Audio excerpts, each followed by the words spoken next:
안녕하세요. 미래에 계신 여러분, 프로젝트 반수입니다. 지금 이곳은 2023년 1월 29일 일요일이고요.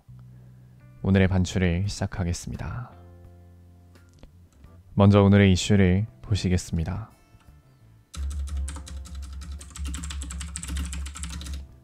첫 번째 이슈는 안철수 양말입니다.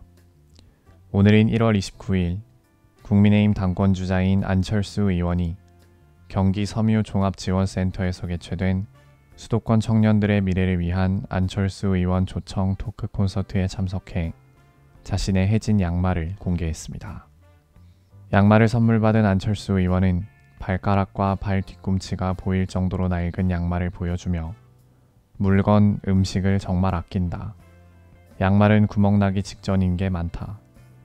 새로 양말을 선물 받았으니 제대로 잘 신겠다. 라고 밝혔는데요.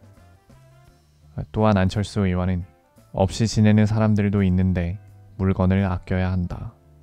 그래서 모으고 모아서 1,500억 원을 기부했다. 라며 과거 동그라미 재단 설립 당시 기부한 금액을 언급했습니다. 두 번째 이슈는 마약 범죄입니다. 윤석열 정부가 마약과의 전쟁을 선포하면서 수사기관들이 발빠르게 움직이고 있는 가운데 검거된 마약 사범이 역대 최다를 기록했습니다.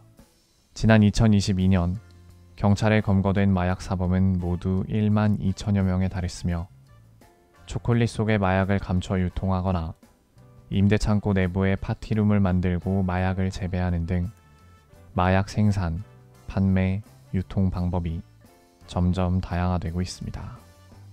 온라인을 활용한 비대면 마약 거래도 2021년 대비 39.5% 증가했고 클럽이나 SNS에 익숙한 20, 30대 마약 사범이 급증하고 있다고 합니다. 세 번째 이슈는 대만 한파입니다. 오늘인 1월 29일 외신 보도에 따르면 지난 1월 27일과 28일 이틀 동안 대만 전 지역에서 한파로 인해 사망한 것으로 추정되는 사망자가 약 140명에 달하는 것으로 나타났습니다. 대만의 연평균 기온은 22도에서 24도 근처이고 겨울에도 10도 이상의 따뜻한 날씨를 보이지만 최근 동북아시아를 강타한 북극 한파로 인해 대만의 최저기온이 6도 이하로 떨어졌다고 하는데요. 아직 사망자들과 한파 사이의 명확한 인과관계는 밝혀지지 않았지만 대만 기준으로 매우 이례적인 온도를 기록한 만큼 저체온증으로 인한 심혈관 이상 등이 주된 원인이었을 것이라는 분석이 나오고 있습니다.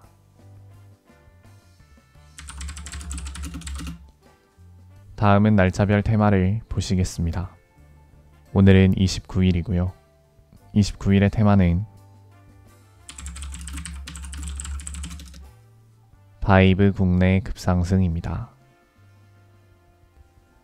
1위는 투모로우 바이 투게더 슈거러쉬 라이드, 2위는 투모로우 바이 투게더 데빌 바이 더 윈도우, 3위는 빅나티 서동현 친구로 지내다 보면, 4위는 신예영 네가 보고 싶은 건 자연스러운 거겠지, 5위는 이승윤 야생마, 6위는 순순히 그대가 내 안에 박혔다, 7위는 요아리 다이스 게임, 8위는 이해준 네 번호가 뜨는 일, 9위는 에스페로 김호중 엔들리스, 10위는 메이브 판도라입니다.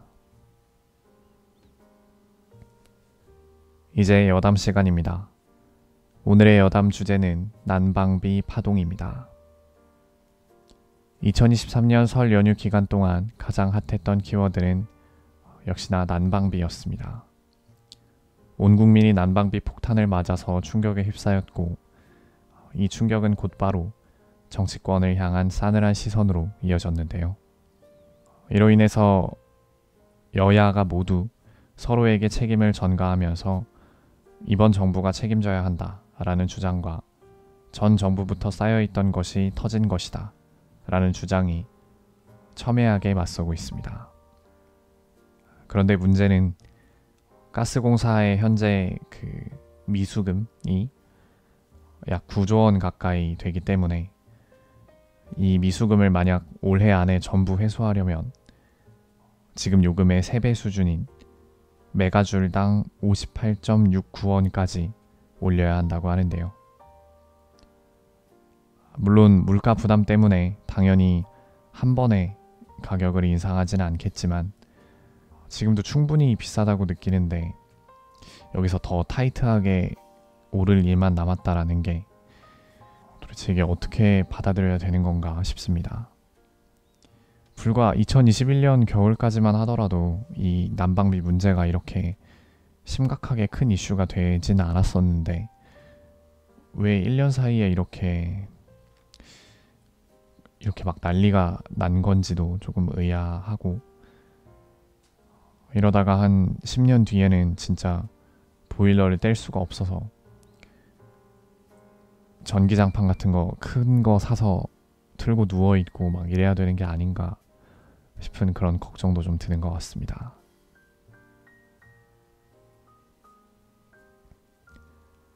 오늘은 이만 마치겠습니다.